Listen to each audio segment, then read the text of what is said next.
What's up, guys? It's Mike here.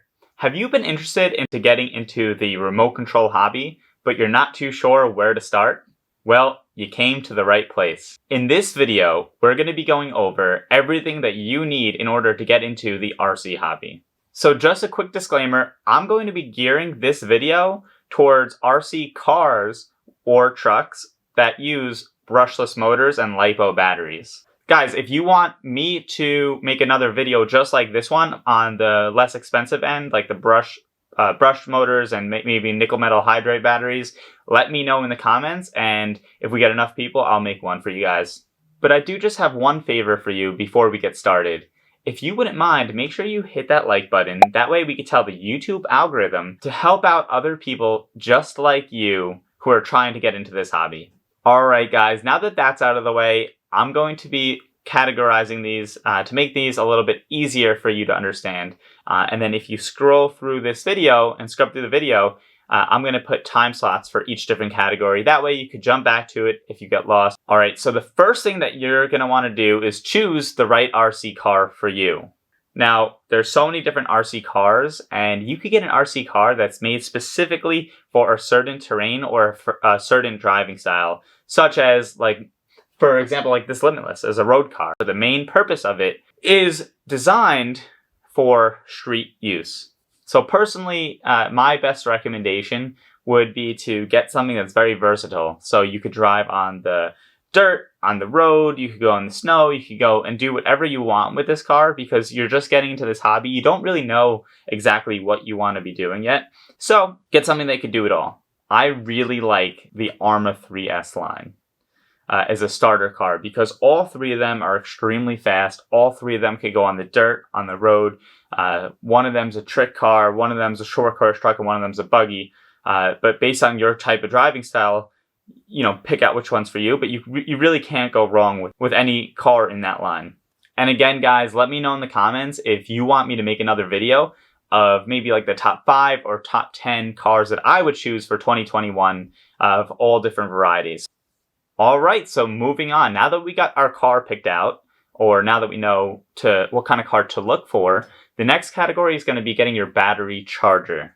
Now, you don't need a top-of-the-line battery charger, but you definitely don't want to skimp out and get something that's super cheap. Here's a couple things that I look for when I'm looking for a battery charger. One, you know, the options of it.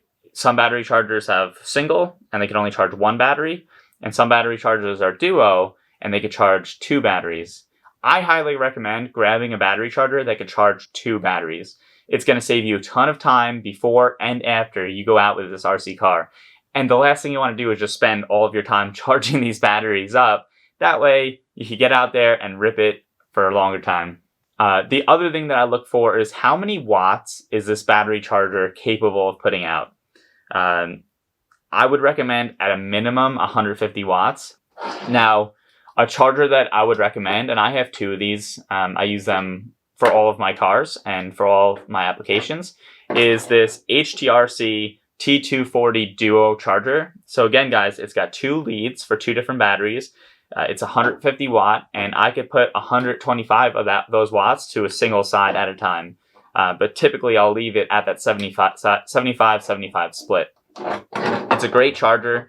I've had it for about a year now, and I've had no issues with it whatsoever. So highly recommend it, and it's under $100, so another plus. All right, guys, so moving on, the next category is going to be batteries. But now is a perfect time, if you haven't already, hit that like button so hard that you might get charged for a battery.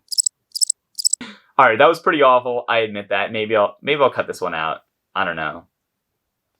Alright, so getting back on track, batteries are probably the single most important aspect of getting into the RC hobby. These LiPo batteries are extremely powerful, but they could also be dangerous if you don't know what you're doing. So I'm going to go over a couple battery safety tips, a little bit of information that you should know about your battery before purchasing one and before getting into the hobby. So the first thing that you want to know about a LiPo battery is that they have a certain number of cells. So this is a 6S car, so that means it's got 6 cells of batteries. The line that I recommended as a starter car is a 3S line, which means the battery that you want to buy for it is a 3-cell battery. It's got 3 individual cells wrapped up in the battery. That's important to know because you don't want to get a battery that's too strong for that car because you'll burn up the speed controller on it. And you don't want a battery that's too little. It's going to go really slow or may not even work at all.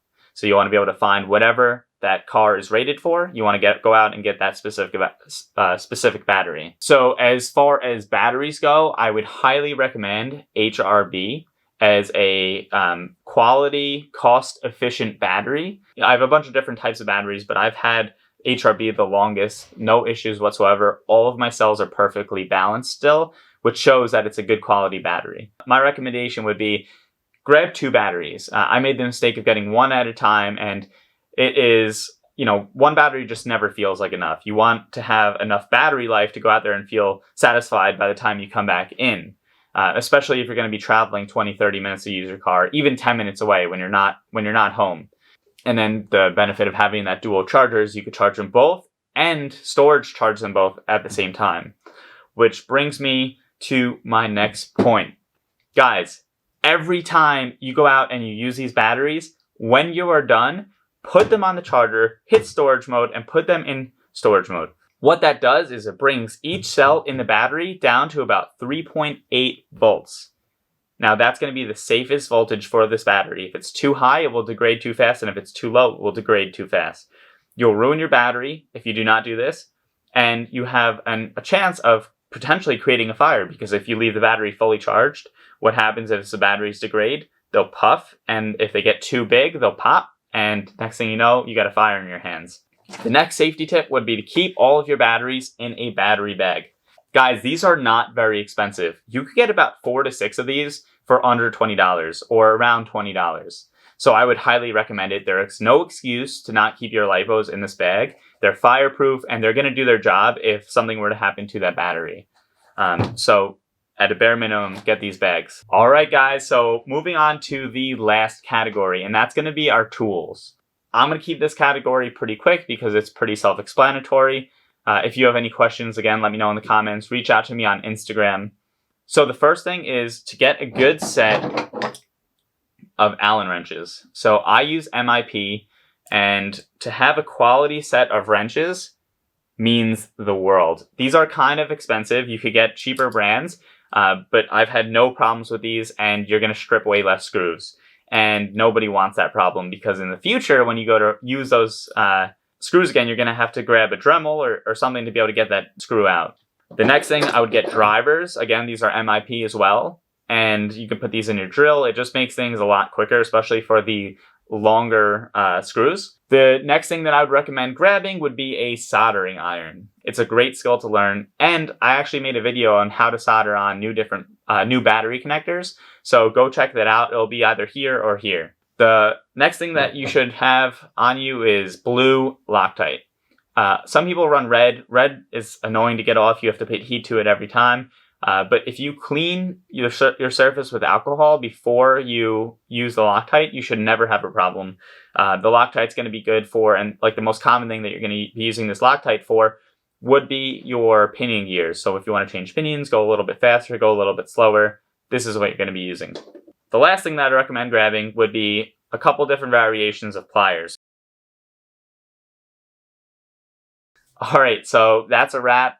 If you guys have any questions at all, reach out to me. I have no problem answering any questions, especially to someone that's new and trying to get into the hobby, because when I first started, I had a ton of questions. So guys, if you found this helpful, make sure you hit that like button, subscribe to my YouTube channel, and if you have any recommendations on what you want to see more of in the future, let me know in the comments. See you guys in the next one.